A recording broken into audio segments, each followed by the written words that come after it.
You want to know the exact moment a man goes from simply enjoying your company to being entirely obsessively consumed by the thought of you, because I can tell you right now, it is not when you are having deep conversations over coffee, and it is certainly not the morning after you finally do the deed.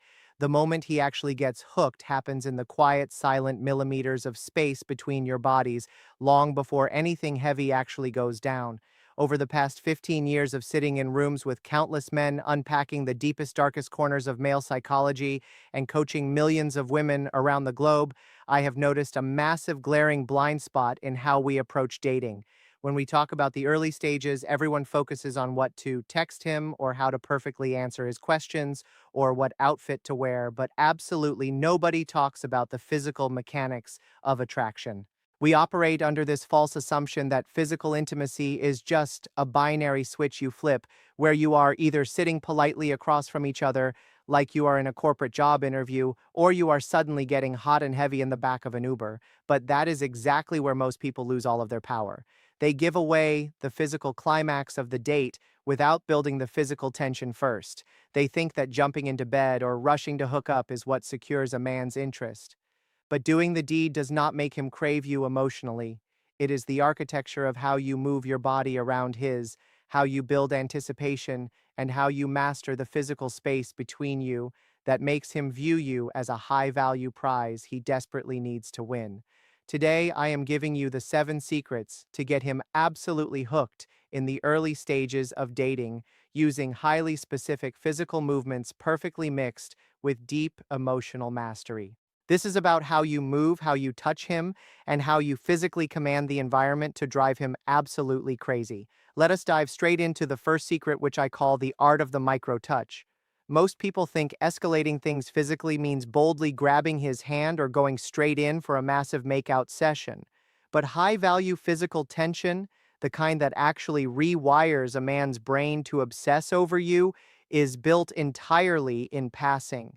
It is the accidental brush that does not feel accidental at all. Let me give you the exact mechanics. When you are walking next to him down the street, do not walk a polite foot away. I want you to close the gap so your shoulders occasionally and softly brush against his as you step. When you are sitting together and he makes a clever joke and you laugh, do not just sit back in your chair and smile. Let your laughter physically carry your upper body forward toward his, and let your hand lightly graze the outside of his forearm or the fabric over his knee for exactly 1.5 seconds before you completely pull your body and your hand back to your original relaxed position. The physical mechanics and the timing here are absolutely crucial. It is not a lingering caress. If you leave your hand resting on his arm for too long, his brain immediately registers that you are throwing yourself at him, and the tension instantly dissipates into total certainty. Men are driven by the thrill of the chase, and complete certainty is the ultimate enemy of desire in those fragile early stages. The micro touch sends a literal shockwave through his nervous system because it perfectly mixes the sudden, intoxicating warmth of your touch with the immediate cold reality of your physical withdrawal. Emotionally, it tells him you are playful, warm, and receptive, but mechanically, it deprives him of the sustained contact he suddenly realizes he desperately wants. His brain starts going into overdrive, wondering if you meant to touch him or if it was just the natural rhythm of your conversation. You are forcing him into a state of heightened physical awareness, where suddenly every tiny movement you make becomes the single most important thing in the room. He starts watching your hands, watching the slope of your shoulders, and waiting eagerly for the next hit of that micro touch. This naturally leads us right into the second secret, which is the pull-away pivot. This is a masterful physical maneuver you use right when the chemistry starts getting incredibly thick, and you can visibly feel that he wants to cross the line. Let us paint the picture. You are standing outside a bar or sitting close together on a couch, and the conversation naturally lulls. You feel that heavy silence. His eyes drop down to your lips. You can feel the intense gravitational pull between your bodies. Most people in this scenario will either nervously freeze up or they will just lean all the way in and give him the green light to go straight to making out. Instead, I want you to master the physical pivot. When you feel him leaning his body weight into your space, I want you to hold your ground for a split second, look him dead in the eyes, let a slow, knowing, slightly mischievous smile spread across your face, and then physically turn your upper body away from him to engage with something else in the environment. Maybe you reach out to grab your drink from the table, maybe you point out something completely random across the street, or maybe you just shift your weight so your shoulder is now acting as a barrier facing his chest. What you are doing here physically is creating a massive vacuum of space. Emotionally, you are showing him that you are entirely unfazed by his charm and that you are not desperate to lock lips the very second he decides he is ready. You operate on your own timeline. When you physically pivot away after establishing that intense eye contact, you leave his body suspended in a highly agitated state of anticipation. You have validated his attraction with your strong eye contact and your smile, but you have denied him the immediate physical payoff with your bodily movement. This creates a deeply intoxicating frustration within him. Men fall in love in the space where they are, wondering if they truly have you yet. By physically turning your shoulder and creating that barrier, you are silently communicating that he is going to have to work just a little bit harder to close that final inch. He has to earn the right to pull you back in.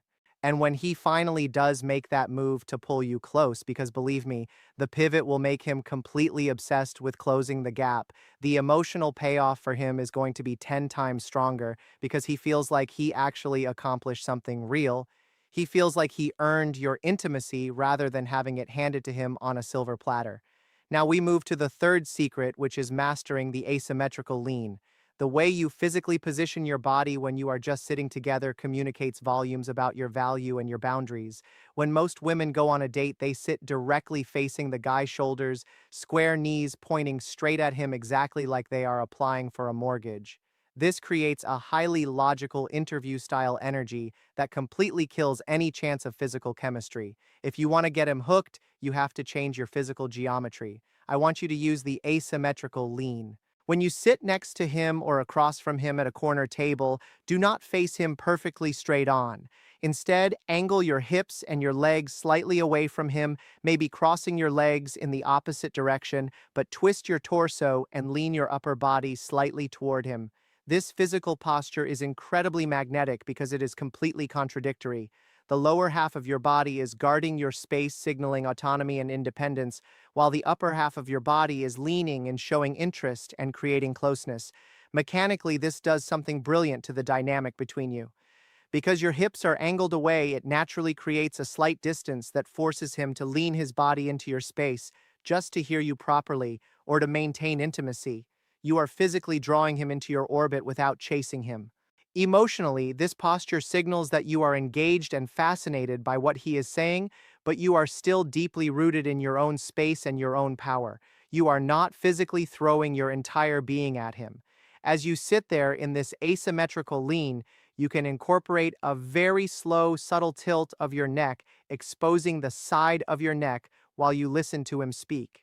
The neck is a highly vulnerable, highly sensitive area, and exposing it physically triggers a deep primal instinct in a man's brain. It communicates trust and vulnerability, but because your legs are crossed away from him and your posture is grounded, it never comes off as desperate. It drives him absolutely wild because he feels the invitation of your upper body, but respects the boundary of your lower body, perfectly mixing emotional connection with irresistible physical tension. Now that we have built that incredible baseline of anticipation, we are stepping into much more intimate territory with the fourth secret, which is the strategic sensory invasion. This happens when the date is progressing perfectly. The air between you is thick and you are teetering right on the edge of getting hot and heavy, but you have not actually crossed that line yet. Most people think that to escalate physical intimacy, you have to just lunge in for a kiss or start aggressively rubbing his leg. But the most intoxicating escalation happens through sensory overload rather than blunt force. I want you to master the physical mechanics of using your breath, your scent, and your proximity to completely short circuit his logical brain. Here is the exact physical execution when you are sitting next to him in a dimly lit bar or walking close together to your car, and he leans in to tell you something. I want you to close the remaining gap, but bypass his lips entirely. Instead, I want you to lean your face perfectly into the space right beside his neck and jawline so your lips are hovering maybe a millimeter away from his ear. Do not let your lips actually touch his skin. As you lean in, bring one of your hands up and place it completely flat and gently against the center of his chest, just resting there with light pressure. Now I want you to speak to him in a slightly lowered, softer tone right into his ear. Let the natural warmth of your breath physically wash over his jawline and neck while your hair lightly grazes his cheek. This precise combination of physical movements is absolutely lethal to a man's self-control. Emotionally, you are showing him that you feel incredibly safe and comfortable entering his deepest personal space, which makes his protective and masculine instincts completely flare up. Mechanically, however, you are placing him in an agonizing state of restraint. By resting your palm flat on his chest, you are simultaneously anchoring him to you and creating a gentle physical barrier that keeps him from pulling you all the way in. His brain gets flooded with the scent of your perfume, the heat of your breath on the most sensitive skin of his neck, and the soft vibration of your voice. But because you are not actually kissing him, his dopamine receptors are practically screaming for release. He is sitting there, feeling the heavy pounding of his own heart under your palm, completely mesmerized by your closeness, but entirely deprived of the physical payoff of locking lips. When you softly pull your face back from his ear and drag your hand slowly down his chest as you retreat, he is going to be completely breathless. You have invaded his senses, hijacked his nervous system, and retreated back into your own space, leaving him absolutely desperate to close that gap again and pull you back in for a real kiss. Which brings us perfectly into the fifth secret, the pacing mechanism during the kiss. Listen to me very closely, because this is where 99% of early dating interactions completely go off the rails. When the tension finally breaks and you two lock lips, the natural human instinct is to let the momentum completely take over.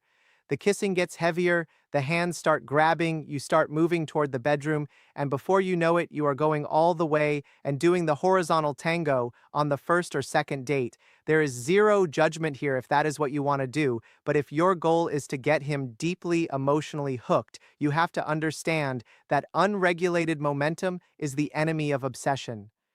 Men are entirely used to the runaway train dynamic, where a heavy makeout session inevitably leads straight to getting busy.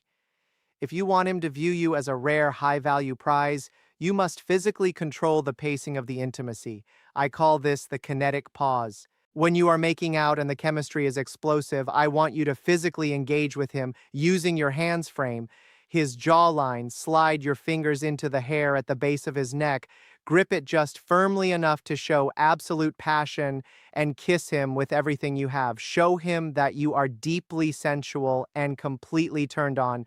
But right at the peak of the kiss, right when his breathing gets heavy and he tries to pull your hips flush against his, I want you to execute the physical break. Release your grip on his neck, place both of your hands firmly on his shoulders or his chest, and gently but decisively push yourself back about 6 inches, breaking the kiss. You do not say sorry and you do not nervously laugh. You look him dead in the eyes with heavily lidded eyes, give him a slow, incredibly hot smile, and let out a soft, breathless exhale before softly changing the subject or suggesting you both need a glass of water. Emotionally, this is a massive display of self-worth. You are communicating that you have immense passion to give, but you also have absolute total dominion over your own body and your own boundaries. You are not a passenger on his physical ride, you are the one driving the car. Mechanically, what you just did to his brain is create the ultimate cliffhanger. You gave him a taste of the fire, proving that the physical chemistry between you is absolutely off the charts, but you abruptly denied him the biological climax. He is so deeply wired to chase. You established a velvet rope. He suddenly realizes that getting under the sheets with you is not going to be an automatic progression. It is a highly guarded privilege that he has to earn through sustained effort and emotional investment. He will leave that date with his lips still buzzing and his mind entirely consumed by the memory of how you kissed him and the maddening reality that he could not have more of it. This perfectly transitions into the sixth secret, which is the velvet redirection. As intimacy escalates in the early stages, you are going to find yourself on a couch or in the back of a cab where his hands naturally start to wander. Maybe he starts sliding his hand up your thigh or slipping his hand under your shirt, aiming for areas you are absolutely not ready to give him access to yet. Most people handle this highly intimate physical boundary entirely wrong. They either nervously swat his hand away like he is a misbehaving child, which completely kills the mood and bruises his ego, or they just freeze up and endure it because they are terrified of ruining the chemistry. The secret to getting him absolutely hooked while holding your standard is all in the physical mechanics of redirection. When his hand moves into forbidden territory, I want you to softly take hold of his hand with your own. Do not yank it away and do not break the physical contact. Instead, interlock your fingers with his, maintain the deeply sensual eye contact, and physically guide his hand away from the boundary and place it somewhere else that is still intimate but perfectly acceptable to you. Guide his hand to rest firmly on your waist, slowly place it around the back of your neck, or bring his hand up to your lips and softly kiss his knuckles before resting his hand flat against your chest. Physically, you are keeping the touch alive and keeping the kinetic energy flowing between your bodies. You are not rejecting his desire for you. Emotionally, you are gracefully and powerfully asserting your boundaries in a way that feels like an invitation rather than a wall. You are telling his subconscious, I want you to touch me, I crave your hands on me, but I am the one who dictates the terms of this physical map. Men are deeply drawn to women who possess this kind of sensual authority. It commands a profound level of respect. When you redirect his touch with that much confidence and smoothness, he does not feel rejected. He actually feels a massive spike in attraction because he recognizes he is dealing with a woman who completely owns her sexuality and does not compromise her pacing for anyone. It drives him crazy because he knows the heat is there, but he also knows he cannot simply take what he wants. He has to patiently wait until you are fully ready to open those doors. Now, we have reached the absolute peak of physical tension, and it is time to deploy the seventh and final secret to lock in his absolute obsession in the early stages, which is the lingering departure. This is the precise physical choreography of how you physically leave his presence at the end of the date. Most people drastically underestimate the power of the final 30 seconds. They usually end a great date with an awkward hug, a quick peck on the lips, or a fast wave goodbye as they slide into their Uber. They totally fumble the physical exit, leaving the guy feeling satisfied, but not necessarily hungry. If you want his brain to completely short-circuit the moment you leave his sight, you have to make the physical departure an agonizingly slow and highly tactile experience. Here are the exact physical mechanics. When it is time to say goodbye, do not step back and put distance between you. Step completely into his personal space so your toes are practically touching his. When you go in for the final embrace, do not give him a quick polite pat on the back. I want you to wrap your arms slowly around his torso, pull your body flush against his chest, and hold the embrace for exactly 3 seconds longer than feels socially normal. Let your body melt into his for a moment so he physically feels the full weight and softness of you pressing against him. As you pull back from the hug, this is the critical mechanical step. Do not break physical contact immediately. Let your hands slowly drag down his arms, sliding from his shoulders down to his biceps, and finally catching his hands. Hold his fingers loosely for a fraction of a second as you step backward, letting the physical connection stretch and stretch until your fingertips finally slip apart. As you break that final touch, look him directly in the eyes, flash him a deeply genuine warm smile, and physically turn your back to him to walk away. Do not look back over your shoulder. Do not linger by the door. Just walk away with complete confidence. Emotionally, this physical sequence leaves a massive imprint on his nervous system. You are giving him the absolute ultimate sensation of your physical warmth and affection right before you decisively snatch it all away. Mechanically, you are creating a visceral feeling of physical withdrawal. By holding the hug longer and slowly stretching out the parting touch, you are heavily saturating his senses with your presence, and then suddenly he is left standing there holding absolutely nothing but empty air. His brain immediately registers the stark contrast between the heavy, intoxicating warmth of your body against his chest and the sudden cold reality of your absence. This contrast is exactly what triggers the mechanism of deep craving. Men process connection highly physically, and when you leave his space with that kind of slow, deliberate, lingering exit, his mind will instantly start replaying the sensation of your hands sliding down his arms and the feeling of your body against his. He will walk away from that date not just thinking you were fun to talk to, but feeling an undeniable physical ache to get you back into his arms. He will immediately start plotting how quickly he can see you again because he physically needs another hit of that energy. You see the massive difference here. Getting a man emotionally hooked in the early stages has absolutely nothing to do with how quickly you sleep with him and everything to do with how masterfully you orchestrate the physical tension before you ever get to the bedroom. It is entirely about mastering the millimeter of space between your bodies. It is the micro touches that jolt his nervous system, the pull-away pivot that proves you are a prize, the asymmetrical lean that draws him in the sensory invasion that short-circuits his logic, the kinetic pause that guards your boundaries, the velvet redirection that asserts your power, and the lingering departure that leaves him absolutely craving more. You are not playing games with his heart, you are simply speaking the primal language of physical attraction with absolute fluency. You are proving that you are a woman who completely owns her sensual energy, who knows her worth, and who completely controls the pacing of her own intimacy. When you employ these physical mechanics, you stop being just another girl he went on a date with, and you instantly transform into the captivating, highly valued prize that he absolutely must win. So the next time you are sitting across from him, do not just focus on what words are coming out of your mouth. Pay completely close attention to the architecture of your body. Master the physical space. Build the tension, guard the climax, and watch exactly how quickly he becomes completely and hopelessly hooked on you.